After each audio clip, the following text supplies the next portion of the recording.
Bonjour et bienvenue dans notre podcast Perspective, je suis Emmanuel Kounouris et aujourd'hui nous allons parler banque, ou plutôt banque 2.0. J'ai le plaisir d'accueillir Nicolas Moalik, directeur de la croissance Benelux et France chez Revolut. Alors c'est vous qui êtes quelque part derrière la fulgurante croissance de Revolut ? J'essaie d'y contribuer, en tout cas bonjour. Alors tout d'abord, pour ceux qui ne connaissent pas forcément, qu'est-ce que Revolut en 2026 ? Bien sûr, alors aujourd'hui, Revolut, c'est 70 millions de clients dans le monde. En Belgique, c'est 1 million de clients et c'est surtout l'application bancaire la plus téléchargée en Belgique. Alors comment s'est passée votre histoire ? Vous êtes passé d'une simple carte de voyage, finalement, une super app financière. Alors Revolut, ça a 10 ans, l'entreprise, et effectivement, quand on a commencé, on était assez connu pour la partie voyage. Donc on était une carte utilisée pour partir à l'étranger parce qu'on proposait de faire des paiements sans frais à l'étranger avec des taux de change très compétitifs. Ça a vraiment évolué. Suite au succès qu'on a vraiment eu sur cette verticale-là, en fait, on a vraiment rajouté d'autres verticales, à savoir les solutions d'épargne, les solutions d'investissement, vraiment l'ensemble des services qui font qu'en fait, vous pouvez utiliser Revolut comme votre compagnon de votre banque du quotidien. Et donc, c'est vraiment ça qu'on est aujourd'hui. Aujourd'hui, Revolut, c'est avant tout une banque du quotidien utilisée par les Belges pour gérer leur vie financière. Et en parlant de la Belgique, justement, vous venez de franchir le cap du million de clients. Ça dit quoi ce chiffre ? Est-ce que c'est plus une curiosité ou vraiment un basculement durable des usages bancaires selon vous ? C'est extrêmement important en fait le cap du million parce que ça veut dire qu'on est vraiment passé, si vous voulez, de banque challenger à banque vraiment ancrée dans le paysage bancaire belge. C'est vrai qu'il y a encore du chemin par rapport aux plus grandes banques belges, mais on se rapproche. Aujourd'hui, on a un rythme de croissance qui est extrêmement soutenu et donc c'est cela qui nous permet de nourrir en fait des ambitions très fortes pour le marché belge. Alors, quand vous parlez de devenir vraiment une banque principale, on parle de quoi concrètement ? On parle de salaire versé sur le compte, les paiements quotidiens, l'épargne, l'investissement ?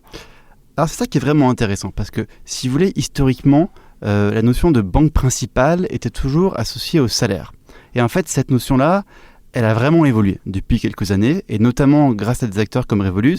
Ça veut dire, vu que l'ouverture d'un compte bancaire est devenue beaucoup plus simple, typiquement un compte Revolut, vous pouvez l'ouvrir en 10 minutes, c'est gratuit, c'est extrêmement simple. En fait, on a vraiment accéléré le processus de multi-bancarisation. Et aujourd'hui, c'est une vraie réalité. La plupart des Belges ont plusieurs comptes bancaires qu'ils utilisent pour des besoins différents. Et donc, typiquement, vous pouvez avoir des clients qui ont des crédits IMO dans une banque, ou qui ont des prélèvements automatiques dans une banque, et après qui versent une partie conséquente de leur salaire tous les mois sur un compte comme Revolut.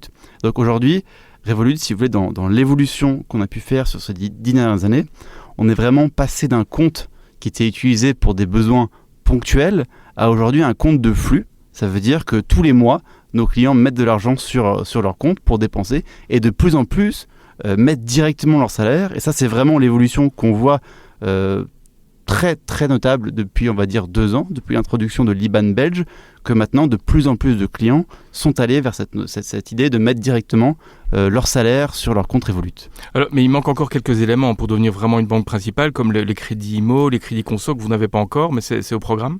Tout à fait. Alors, si vous voulez, le crédit conso est déjà disponible dans plusieurs pays en Europe. C'est pareil pour le crédit IMO, donc qu'on a déployé en Lituanie déjà. Mais c'est vraiment la philosophie Revolut. Comme on est présent dans 40 pays aujourd'hui, notre approche, c'est toujours de tester un produit dans un marché, l'optimiser, vraiment travailler sur rendre le produit le plus parfait possible, et après on le déploie sur l'ensemble des pays. Donc c'est tout à fait au programme pour la Belgique. Mais on sait que ce type de produits-là sont extrêmement importants pour encore plus accélérer la principalisation de l'usage de Revolut. Et l'idée, c'est vraiment de centraliser l'utilisation d'une carte Revolut et de ne plus utiliser d'autres banques, en fait. Alors, c'est ça qui a vraiment changé. Ça veut dire qu'avec Revolut, on ne vous oblige à rien. Vous pouvez vraiment tester, c'est gratuit, vous créez un compte en quelques minutes, et après, par rapport à un schéma bancaire classique, où on vous dit ouvrez votre compte, mettez votre salaire, qui est quand même une démarche extrêmement forte. Mettre son salaire dans une banque, c'est quand même un engagement extrêmement important. Chez Revolut, c'est pas ça la logique. La logique, c'est vous ouvrez un compte, vous testez, vous commencez une verticale, un produit, que ce soit le paiement à l'étranger, que ce soit l'investissement, que ce soit l'épargne, vous testez, et après, Si ça vous plaît, vous testez de plus en plus de verticales, de plus en plus de produits, jusqu'à aller vers effectivement cette fameuse principalisation de mettre votre salaire sur Revolut. Donc on est vraiment dans une démarche, si vous voulez, de donner la possibilité aux clients de tester vraiment le produit et de l'adopter.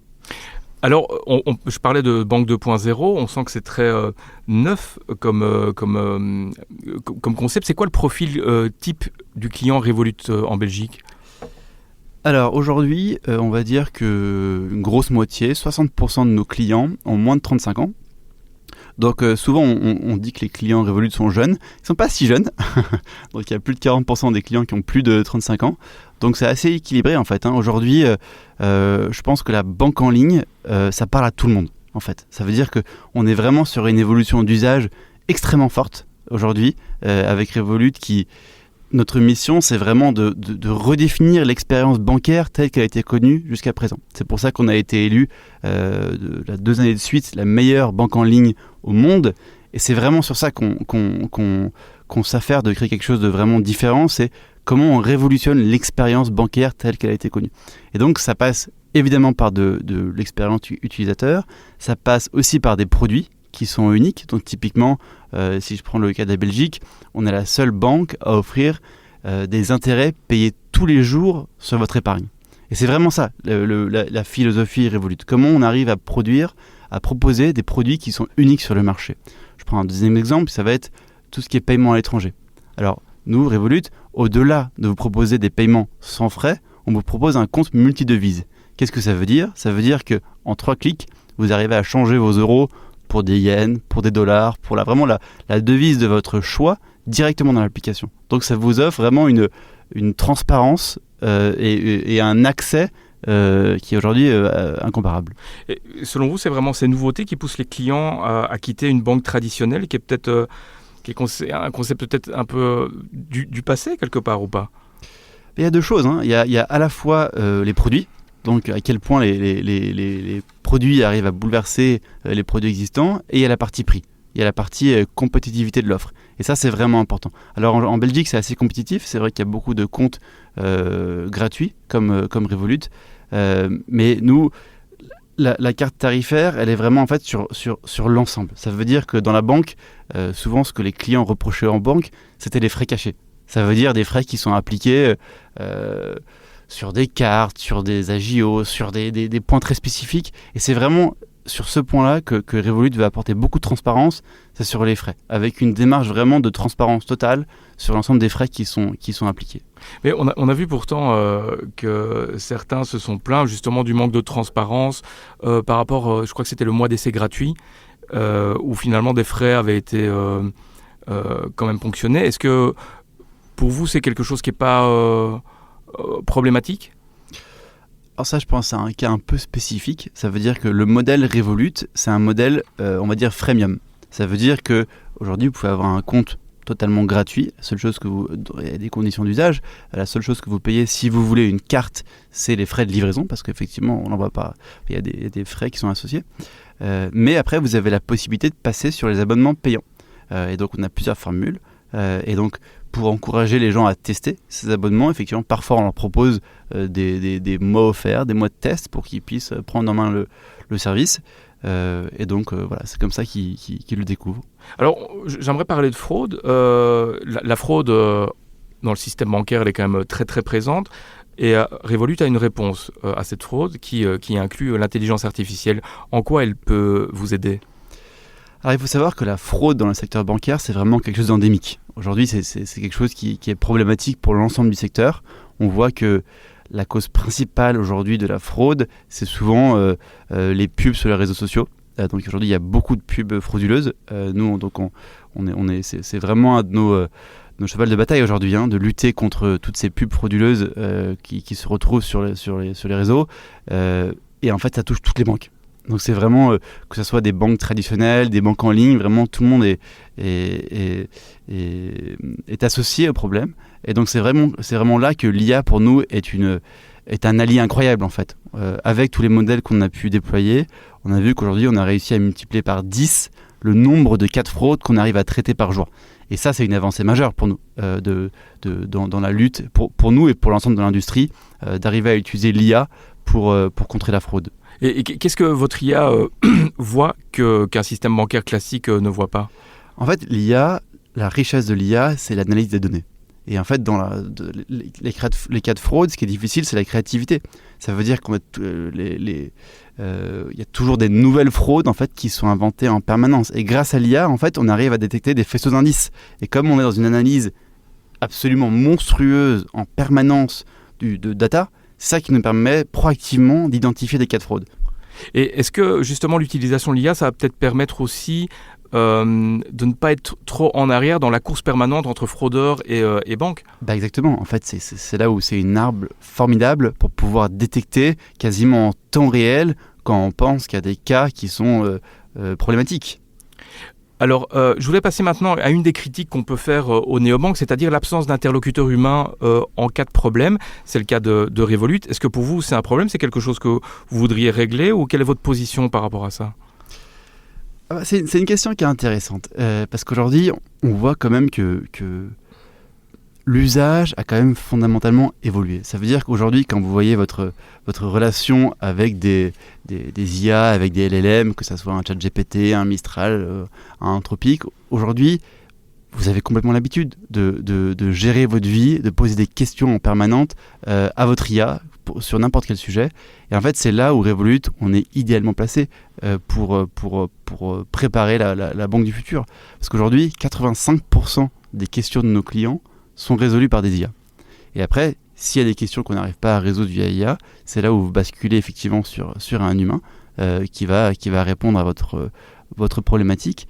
Et même si vous souhaitez parler à quelqu'un, donc sur nos abonnements payants, on a l'option callback, donc pour se faire rappeler par un interlocuteur. Ok. Alors, l'utilisation de l'intelligence artificielle ne concerne pas uniquement la sécurité et la fraude, mais vous avez également un modèle d'IA entraîné sur les données financières. C'est quoi la différence avec un modèle d'IA généraliste et le modèle que vous avez développé justement par rapport à ces données ? Alors tout à fait, en fait, c'est ça qui est important de comprendre, c'est que la différence entre une IA, on va dire, généraliste et une IA bancaire, c'est que nous, on traite de la donnée des gens.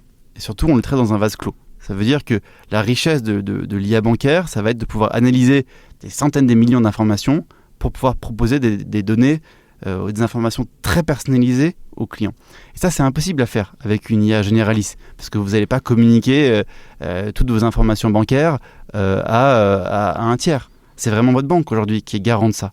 Donc c'est pour ça que nous, c'est quasiment un avantage compétitif en fait aujourd'hui d'investir autant dans sa propre IA qui va vraiment en fait devenir votre copilote dans les années à venir. Ça veut dire que dans les années à venir, nous on s'amuse à dire que c'est si vous voulez, le menu a complètement changé. Et c'est ça qui est clé. Ça veut dire que une banque, si vous voulez, a souvent une offre assez pléthorique de produits, ce qui peut parfois être difficile de trouver.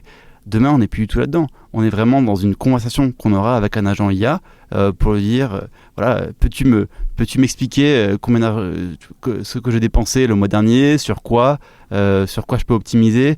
Donc, l'évolution, en fait, l'usage bancaire va fondamentalement évoluer. Et donc, selon vous, le contact humain, finalement, il va devenir obsolète, en fait ?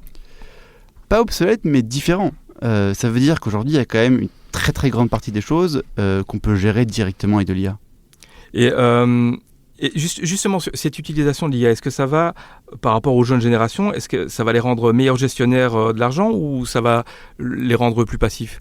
Ça les outille. En fait, ça leur donne une capacité à analyser et gérer leur vie financière telle que personne n'a jamais eu avant dans l'histoire.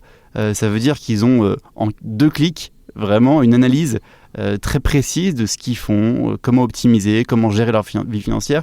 Donc au contraire, je pense que ça leur donne vraiment beaucoup d'autonomie en fait. Et il n'y a pas un risque à l'automatisation ? Parce que jusqu'où ça peut aller ? Est-ce que un jour l'IA ou Revolut pourrait déplacer automatiquement de l'argent vers l'épargne ou recommander un investissement ou alerter sur quelque chose ? Alors à la limite, c'est le conseil financier. Ça veut dire que nous, on n'ira jamais dans le conseil financier. Ça, c'est vraiment la limite qui est claire. Pour la partie investissement, on a ce qu'on appelle un robot advisor, où en fait on définit des profils de risque, et c'est là où vous allez pouvoir définir en fait le type d'investissement que vous souhaitez faire selon le profil et vos besoins et vos envies que vous aurez définis. Ça veut dire en disant par exemple, voilà, moi je veux investir dans des énergies vertes, ou voilà, vous allez définir le type d'investissement que vous allez faire, et donc c'est là où on propose des profils de risque. Mais on va jamais vous vraiment faire des propositions sur mesure en vous disant voilà, l'action ABC d'une telle action, investissez maintenant, voilà, ça c'est pas du tout la logique. Donc je pense que la limite c'est vraiment ça, c'est le conseil financier. Alors, une question pour le futur, bon je sais que vous allez sûrement prêcher pour votre chapelle, mais dans 10 ans c'est quoi, à quoi ressemblera une banque ? Est-ce que les néobanques c'est le futur de la banque ? Alors, déjà nous on se définit plus trop comme une néobanque, mais vraiment comme une banque. Parce que c'est vraiment l'usage, ou une banque en ligne, c'est vraiment l'usage qui est fait de Revolut. Si vous voulez, je pense qu'il y a 3 éléments dans la banque de demain. Le premier, c'est la porte d'entrée. Et ça, aujourd'hui, c'est l'application. Donc c'est vrai que vous entrez dans l'univers de votre banque ou dans l'univers Revolut via l'application. Le deuxième point, ça va être le copilote, donc l'agent IA avec lequel vous allez échanger sur toutes les questions de votre vie financière. Et en fait, ça va très loin, hein. Ça veut dire que dans la plupart des banques traditionnelles, aujourd'hui, l'IA, c'est essentiellement traité comme un chatbot. Dans Revolut, l'idée, c'est que vous allez pouvoir, par exemple, demander à l'IA de annuler votre carte, si vous avez besoin. Ou, voilà, on est vraiment dans de l'action, en fait. Ou acheter une eSIM. Ça veut dire que vous partez en voyage, vous avez besoin de données à l'étranger. Au sein de l'application Revolut, vous pouvez en acheter. Vous pouvez demander à votre agent IA d'acheter des données IA pour vous. Des données, pardon, à l'étranger pour vous. Et selon vous, demain, est-ce qu'un client, est-ce qu'il consultera encore son application bancaire ou ce sera vraiment un dialogue avec un assistant personnel, en fait ? Les deux, en fait, ça veut dire que l'application, c'est la porte d'entrée. C'est la porte d'entrée vers le copilote. Donc je pense que voilà, il aura toujours besoin d'une application. Après, c'est dur de dire la forme que ça prendra à l'avenir. Mais il y aura toujours une porte d'entrée, un agent IA, et après, possiblement, des lieux physiques. Et ça, c'est vrai que c'est un peu la nouveauté côté Revolut, c'est qu'on a annoncé l'ouverture de notre premier flagship à Barcelone, donc qui sera un lieu physique où les clients justement pourront venir découvrir nos services, nos produits, les nouveautés, on pourra répondre à leurs questions éventuelles. Et il y a projet d'en développer d'autres de ces flagships ? Alors on teste comme toujours, ça veut dire que si ça se passe bien, si les résultats sont concluants, on pourrait effectivement en ouvrir d'autres dans d'autres pays. Parfait, voilà qui conclut notre podcast. Nicolas Maolic, un grand merci d'être venu nous rejoindre pour ce podcast. Quant à vous, chers auditeurs, on se retrouve très bientôt pour un nouveau podcast. Nicolas Maolic. Bonne journée, merci. Merci à vous. C'est tout pour aujourd'hui. Vous vous intéressez aussi à l'actualité boursière et aux conseils des investisseurs. Alors retrouvez-nous également sur le canal Trends Bourse. À très bientôt, ici sur Trends Tendance et sur Trends Bourse.